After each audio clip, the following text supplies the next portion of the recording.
Saudara, Litbang Kompas mensurvei tingkat kepuasan publik terhadap pemerintahan Prabowo Gibran dalam 100 hari masa jabatannya melalui 1.000 responden yang dipilih secara acak dan tersebar di 38 provinsi. Survei dilakukan melalui wawancara secara tatap muka yang diselenggarakan pada tanggal 4 hingga 10 Januari 2025. Tingkat kepercayaan survei ini adalah 95% dengan margin of error sekitar 3,10%. Dalam kondisi penarikan sampel acak sederhana, survei Litbang Kompas ini sepenuhnya dibiayai oleh Harian Kompas. Dan kini kita akan bahas hasil survei Litbang Kompas terhadap pemerintahan Prabowo Gibran, tingkat kepuasan publik terhadap pemerintahan Prabowo Gibran dalam 100 hari masa jabatannya di bidang Polkam atau politik keamanan. Sudah bersama kami peneliti senior Litbang Kompas, Toto Suryaningtyas. Mas Toto, selamat pagi Mas. Selamat Terima pagi. kasih sudah ada di studio Sapa Indonesia Pagi. Yap. Mas, ini kalau kita melihat, ini kita bahas dulu dari tingkat kepuasan 100 hari pemerintahan Prabowo Gibran yang ada di belakang kita. 80,9% survei tingkat kepuasan ini begitu tinggi. Mas Toto bisa jelaskan 80,9% bagaimana bisa melihat kepuasan begitu tinggi di 100 hari pertama? Baik. Pertama-tama kita harus ingat bahwa Pak Prabowo ini mempunyai modal politik yang cukup besar. Dan kalau kita bandingkan dengan survei terakhir yang dilakukan pada Juni 2024, itu angkanya sebetulnya sudah hampir mirip. Gitu, hampir mirip, tetapi memang masih 75%. Tetapi khusus untuk yang politik nanti, kita akan lihat bahwa angkanya sebetulnya hampir mirip, 85%. Nah, kenapa ini bisa demikian? Kalau menurut hemat kami, ada kapital politik yang memang sudah dibawa oleh Pak Prabowo ini, yang dia ada sejak beliau ikut di dalam kontestasi lembaga kepresidenan.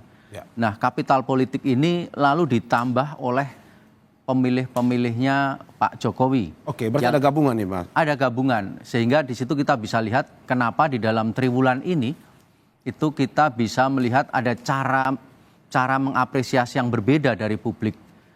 Karena begini Mas Mario, kalau kita misalnya sedikit mereview ke belakang, pada masa pemerintahannya Pak Jokowi JK maupun Jokowi Ma'ruf, itu kalau kita pilah antara kepuasan terhadap pemerintahan dari pemilihnya Pak Jokowi dan pemilihnya Pak Prabowo, karena kebetulan di dua term itu kan mereka berkompetisi, itu hampir separuhnya. Jadi kepuasan yang disuarakan oleh pemilih Jokowi itu hampir 2 kali lipat dari kepuasan disuarakan oleh Pak Prabowo. Apapun kondisi yang terjadi, baik di politik, di hukum, ekonomi, kesos. Jadi itu menggambarkan bahwa memang sekarang ini ketika lalu yang menjadi presiden adalah Pak Prabowo Subianto, itu kapital yang diemban oleh beliau itu memang menjadi baseline yang kuat. Yang lalu itu ditambah oleh para pemilih Pak Jokowi yang kebetulan masih terus mengikuti dalam hal ini inklinasi atau arahan beliau. Dalam ini ketika Gibran Rakabuming menjadi wapres. Karena juga ada dari pemilihnya Pak Jokowi ini yang dia berafiliasi kepada PDIP misalnya, itu tentunya dia mempunyai jalur apresiasi yang berbeda. Oke, Mas Toto, Anda mau bilang bahwa konsolidasi politik 100 hari pemerintahan Prabowo Gibran ini berjalan berhasil dalam arti bahwa merangkul semua, baik itu pendukung presiden-presiden sebelumnya, pendukung Presiden Jokowi, pendukung Presiden SBY, dan juga pendukung Presiden Prabowo sendiri. Ya, betul. Jadi kalau kita mau memakai ukuran tadi konsolidasi politik apa? Satu, partai-partai, ya. Yang kedua adalah isu di masyarakat, itu memang relatif berhasil. Oke, kita bandingkan misalnya dengan tahun awal pemerintahan Jokowi di 2015. 2014-2015 ya, triwulan pertamanya kan di Januari 2015, itu kita lihat bahwa tingkat kepuasannya hanya 63, sekitar 7%, 63,5 sampai 63,7%. Itu karena pada saat itu terjadi dispute. Jadi pertama penyusunan kabinet kerja pada waktu itu ada problem, kemudian juga ada waktu itu kisruh tentang pemilihan Kapolri. Waktu itu ada isu Pak Budi Gunawan yang ditentang. Kemudian juga ada isu cicak buaya. Jadi antara waktu itu KPK masih pada periodenya Abraham Samad ya. Itu cicak buaya jilid 2 ada di situ.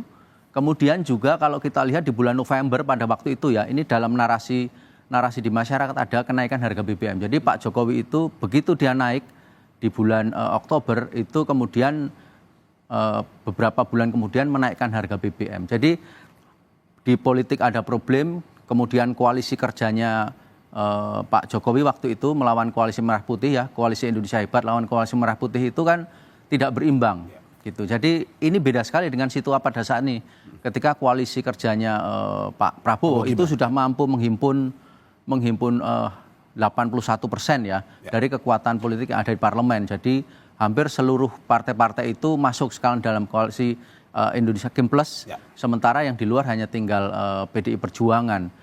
Kemudian juga di masyarakat kita tidak, misalnya ya, seperti isu kemarin sempat, isu misalnya PPN mau dinaikkan 12%, tapi lalu kan terjadi koreksi, revisi yang dikenai hanya barang-barang mewah. Nah itu mengurangi tensi di masyarakat sebagaimana yang terjadi di periode awal Pak Jokowi. Sebagai contoh saja. Oke, menarik Mas Toto, karena berbicara soal politik, hari ini Litbang Kompas meliris kepuasan pemerintahan Prabowo Gibran khususnya di bidang Polkam, politik dan keamanan. Di mana dari hasil survei Litbang Kompas menunjukkan yang pertama bahwa ini kita akan menunjukkan pada Anda. Tingkat kepuasan terhadap pemerintahan Prabowo Gibran bidang politik dan keamanan cukup tinggi, Mas. Ya. Di angka 80% juga. Tetapi kalau kita melihat per aspek yang ditampilkan ini subindikator ya. Subindikatornya. Ini kalau menjelaskan ini seperti apa, Mas?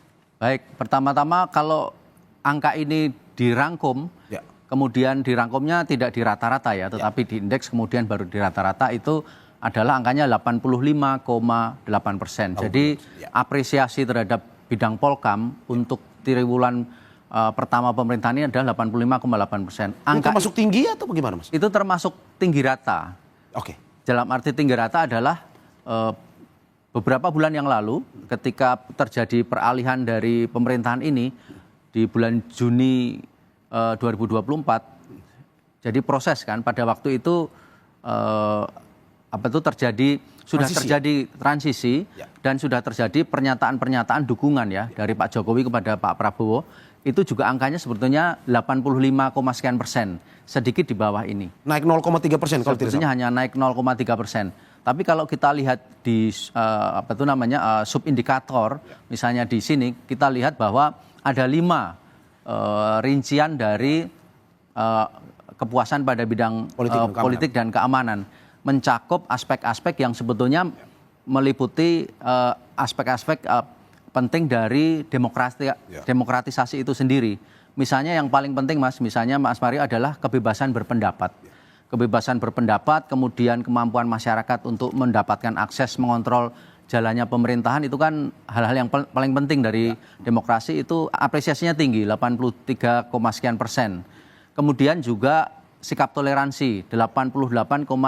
Ini membangun sikap menghargai perbedaan ini biasanya kalau kita bandingkan dari periode-periode yang lalu dalam apresiasi bidang politik, ini biasanya menjadi paling tinggi, Mas. Dan ini menjadi ukuran yang sensitif kalau menurut kami.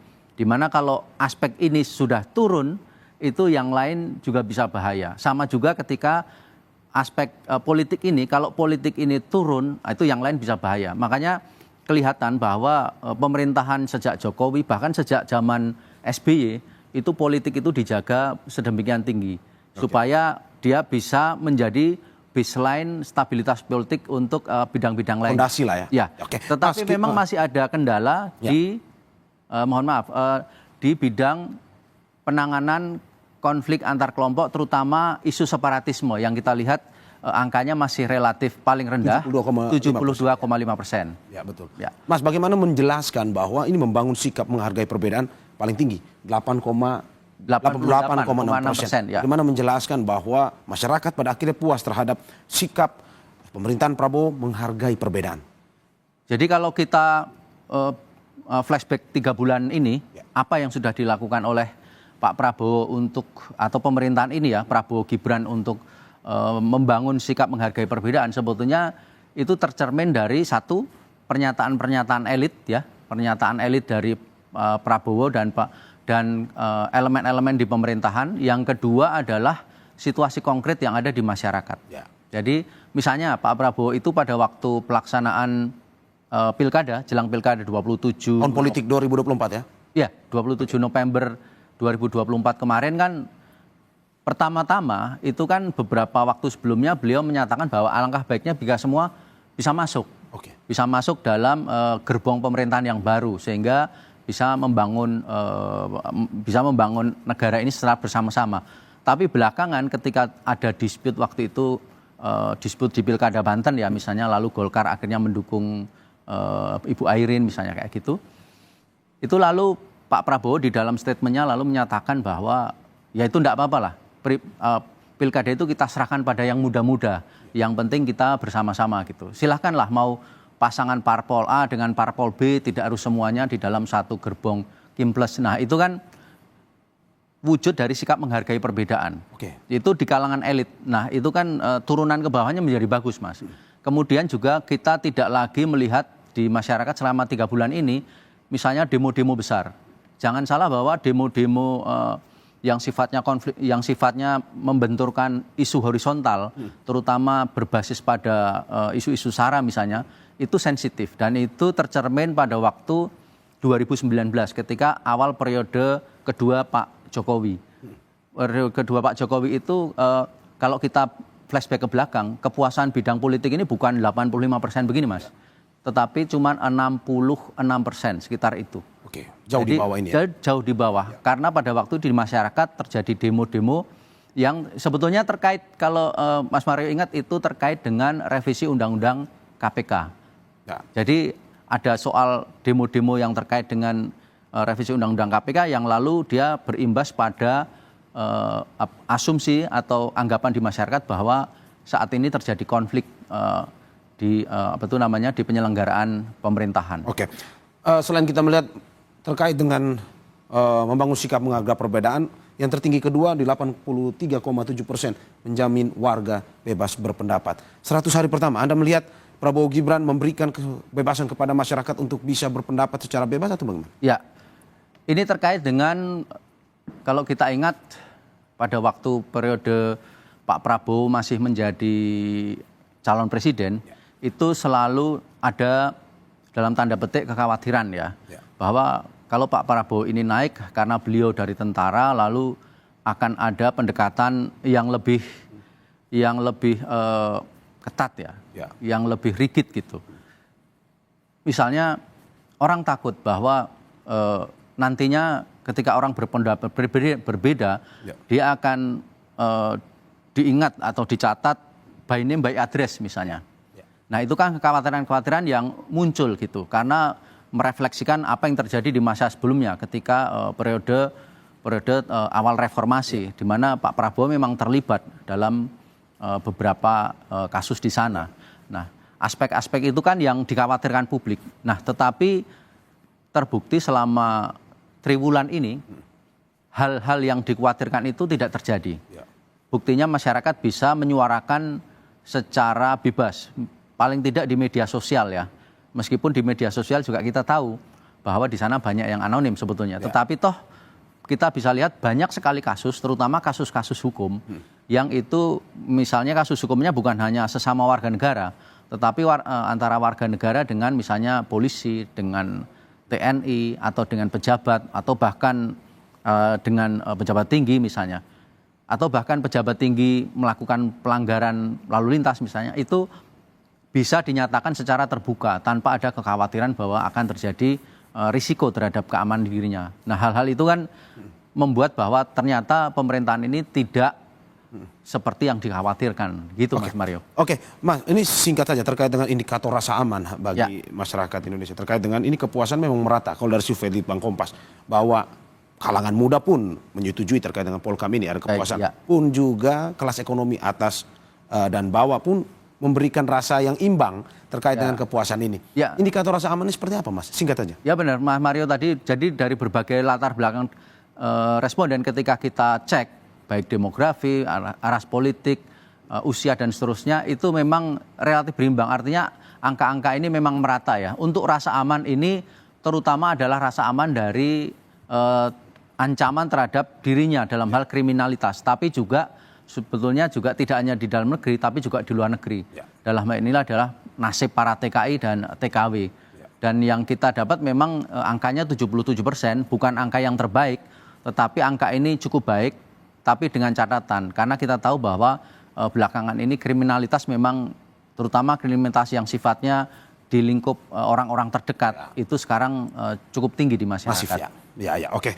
Dan kita harapkan apa yang disampaikan dari Litbang Kompas, survei 100 hari Prabowo Gibran, terutama di bidang Polkam, bisa memberikan masukan kepada pemerintahan kali ini untuk tetap menjaga bagaimana konsolidasi terus berjalan, tapi juga program di lapangan semakin terus. Masyarakat bisa terus menjaga solidaritas dan menghidupkan nilai-nilai demokrasi. Itu yang penting. Terima kasih Mas Toto Surenintias, peneliti senior Litbang Kompas, atas kehadirannya di Sapa Indonesia Pagi. Sehat-sehat selalu Mas. Sehat-sehat.